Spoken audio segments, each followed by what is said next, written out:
Well, whatever you just googled, Michael, it's complete bullshit. Almost 7 years previous was likely sometime in 2010 or 2011.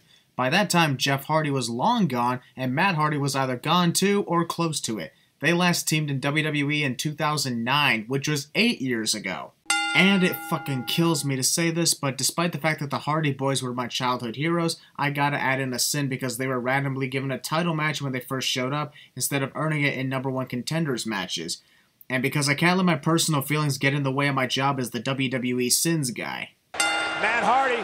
That's Jeff Hardy, you stupid dumbass! Seriously, we're confusing the Hardy Boys again? At this point, it's easy to tell which one is which, considering Matt is the one that looks like a deranged psychopath. Cesaro, and there's that rolling senton. Incredible balance by Cesaro right there. Gotta give him that. Oh my god! Oh my god! Cesaro may be hurt. Oh my god, oh my god, oh my god. Might as well state the obvious.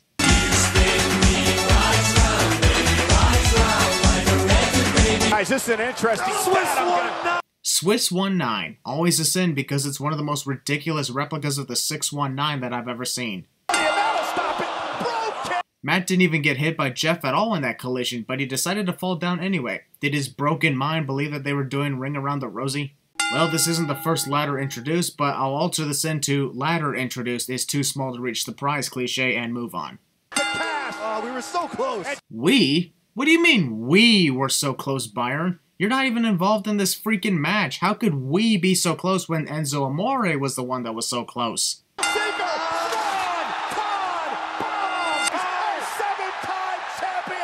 Indeed, or at least they would be if Matt tried a quicker way to unhook the belts instead of trying to wrench them off the hook. Guaranteed Jeff Hardy is thinking to himself, about time I won a match at WrestleMania, considering I lost in every single of my WrestleMania appearances up until now. Jimmy Fallon's Undertaker picture. This is the most unique match. Tom Phillips actually believed that this upcoming match could top the return of the freaking Hardy Boys, which is completely sinful considering this is one of the most predictable matches of the night. Also, this match is completely stupid in my opinion. The idea of John Cena facing The Undertaker was scrapped so John could compete in a mid-card mixed tag team match with someone who he has absolutely zero chemistry in the ring. Sure, he and Nikki Bella are together, but they have literally no in-ring chemistry.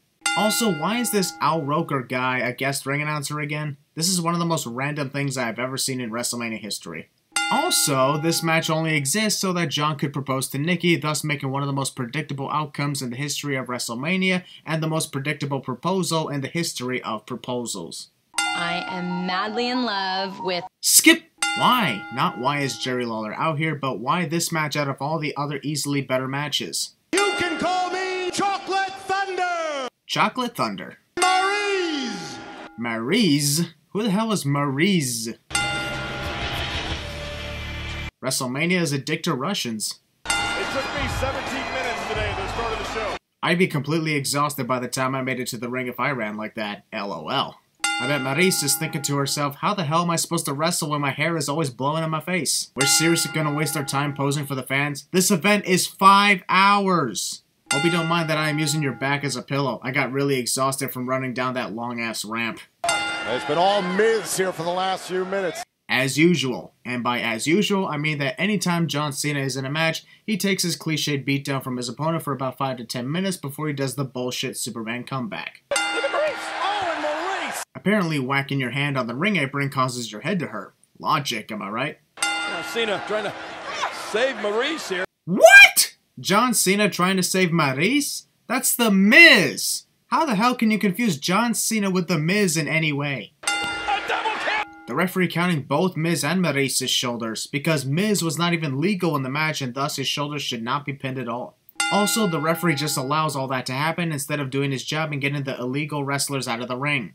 Also, from my point of view, John and Nikki won the match, but Miz and Maryse won the feud, considering they ran the whole feud and showed up on the following SmackDown after Mania, whereas John and Nikki ran away from the fans. So much for being the it couple, am I right? Because Miz and Maryse will stand dominant, whereas you two do not.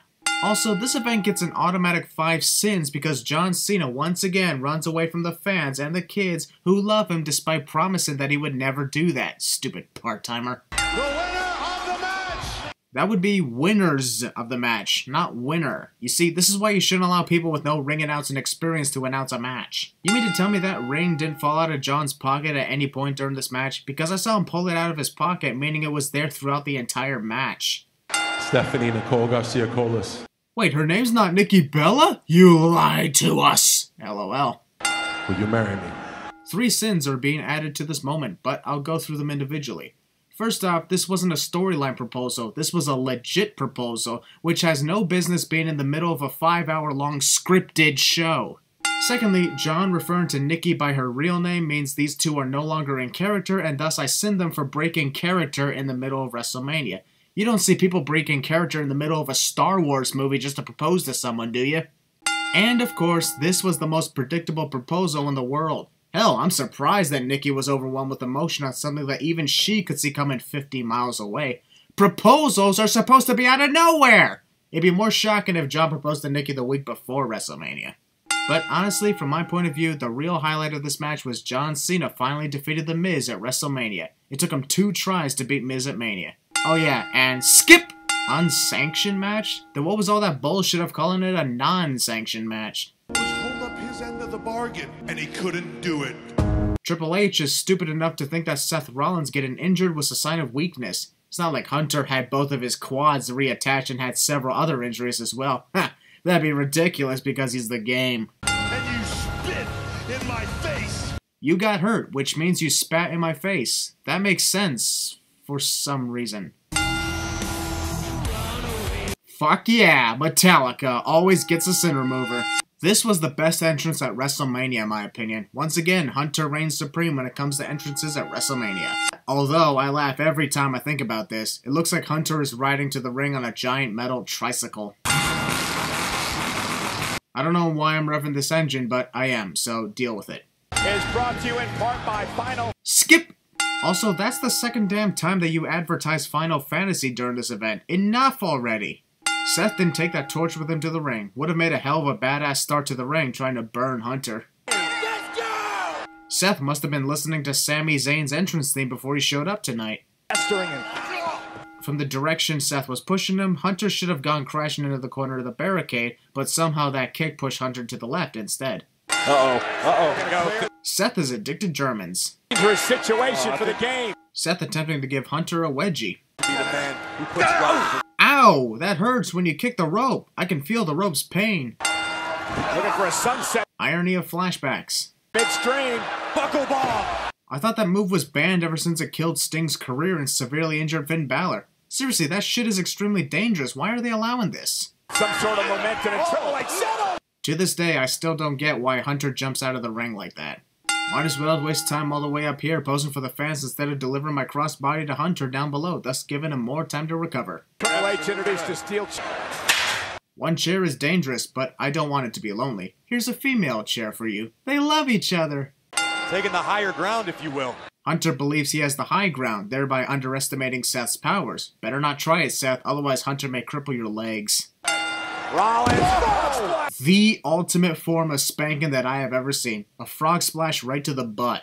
Thanks for making me piss myself laughing, Seth. Frog splash to the small of the back. Because in WWE, you can't even say frog splash right to the ass of Triple H. 14-time world champion. Does that even matter right now? Leg. Don't stop. Ha! Giggity! You can hear Stephanie, don't stop, keep going. Corey Graves just stumbled upon Hunter and Stephanie's sex tapes. The chair at Triple H, now he's just grabbing everything. Why the fuck would you grab the sledgehammer just so you can throw it within arm's reach of Hunter? That is honestly the dumbest thing you could have ever done. The game is all too happy. Stephanie doesn't realize that she's inadvertently given Seth a warning that Hunter's about to strike his knee.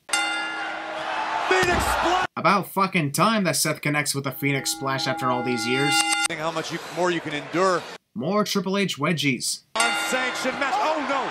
Haha, WWE fooled you into thinking that would be the moment Stephanie would go sailing through the table. Super kick! Oh God! What a great ending for Stephanie in this match. Perfect in the case of her character. With a pedigree, the Kings! Hunter is full of rage and energy now, yet that causes him to lose to one single pedigree instead of increasing his stamina. I'm just saying. If you're gonna have a 5-hour WrestleMania show, don't waste 6 minutes on a stupid concert, especially at the 3-hour and 15-minute mark, adding in a total of 6 sins for 6 minutes of a time waster. Also, a song about banging a girl hard and rough somehow made its way as the official theme song to a PG show. Watch this. I'm predicting right now that Flo Rida will be inducted into the celebrity wing of the WWE Hall of Fame in the future, considering his songs made it to several WrestleManias and he performed several times for WWE.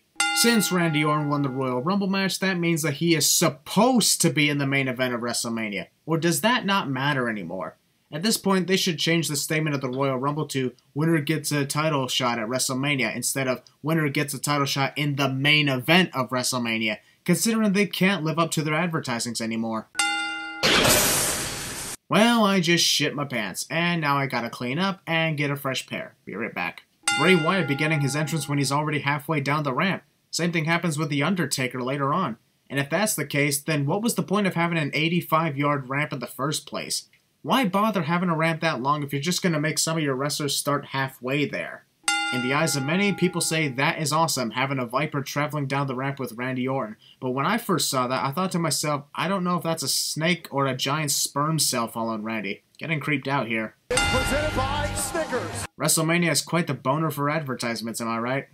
Bray Wyatt! Holy shit, I think this is the first time I've ever heard Bray Wyatt actually get introduced by the ring announcer since he debuted in 2013. Took them 3.5 years to do that. The Viper ready to fight. What the fuck was that supposed to be? Go home, Bray. You're drunk. That is super fucking scary. I don't care what anyone says. And I think I just pissed myself. Also, ceiling cam. Look at that. Oh my god. First maggots, now earthworms. Good lord. I think I'm gonna...